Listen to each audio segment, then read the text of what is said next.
क्या आप परमेश्वर के वचन का अर्थपूर्ण मनन करना चाहते हैं? क्या अपना आत्मिक जीवन आप मजबूत बनाना चाहते हैं? क्या आप अपने जीवन में बदलाव देखना चाहते हैं? अगर आप सही में एक मसीही व्यक्ति बनना चाहते हैं तो आज मैं आपको ऐसी 5 बातें बताना चाहता हूं। अगर आप उसको अपने जीवन में परमेश्वर के वचन को मनन करते समय लागू करेंगे तो मैं आपको ये विश्वास के साथ कहना चाहता हूं कि आपके जीवन में बहुत ही भारी बदलाव आएगा। प्रियो, जब आप परमेश्वर के वचन का मनन करते हो तो आपको ये 5 प्रश्न उस शास्त्र भाग से पूछना है और उसका आंसर आपको देना है।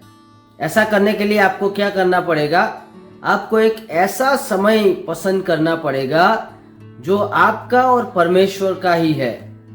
बाधा देने वाली चीजें जैसे मोबाइल, टीवी इत्यादि को आपको उस समय के लिए अलग करना पड़ेगा। आपको एक ऐसी जगह पे बैठना है जहां आप दोनों ही हैं, आप और परमेश्वर। शास्त्र भाग को आपको अच्छी तरह से पढ़ना है। एक बार समझ में नहीं आया तो दूसरी बार पढ़ना है। दूसरी बार में अगर आप समझते नहीं है तो तीसरी बार भी पढ़ना है। उसको पहले समझना है। पूरा अध्याय को मत पढ़िए, उसमें कुछ आयतें अलग से पढ़िए और उसको पढ़ते रहिए। अगर जरूर पढ़े तो उसके आगे और पीछे के भाग को भी समझने के लिए पढ़िए। ऐसा करने के बाद आपको ये 5 प्रश्न आपने जिस शास्त्र भाग का मनन किया है, पढ़ा है, उसको लेकर पूछना है।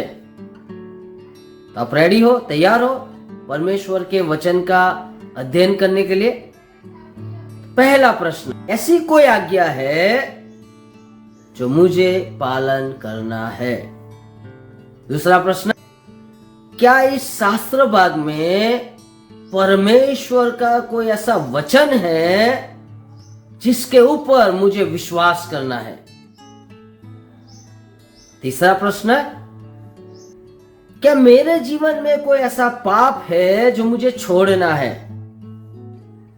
उदाहरण के तौर अखान के विषय में अगर आप पढ़ रहे हैं तो आपको पता चलेगा कि उसके जीवन में एक लोभ का पाप था और उसकी वजह से उसका पूरा जीवन, उसका फैमिली सब बर्बाद हो गया। प्रश्न पूछना है, क्या मेरे जीवन में कोई ऐसा पाप है जो मुझे छोड़ना है? चौथा प्रश्न, क्या कोई नई बात इस शास्त्र भाग में है जो मुझे आज सीखने को मिली है? और फाइनल लास्ट में आपको ये प्रश्न पूछना है कि इस शास्त्र भाग में क्या कोई अनोखी बात जो परमेश्वर के बारे में लिखी गई है जिसके ऊपर मुझे दृढ़ता से विश्वास करना है? प्रियो, अगर आप इस तरह का शांत मनन करोगे तो मैं आपको विश्वास से कहता हूं, आपका आत्मिक जीवन अन्य लोगों के आत्मिक जीवन से कहीं गुना ज्यादा प्रभावशाली बनेगा। परमेश्वर के साथ बने रहिए और परमेश्वर के वचन को अपने जीवन में लागू कीजिए। Thank you very much. God bless you.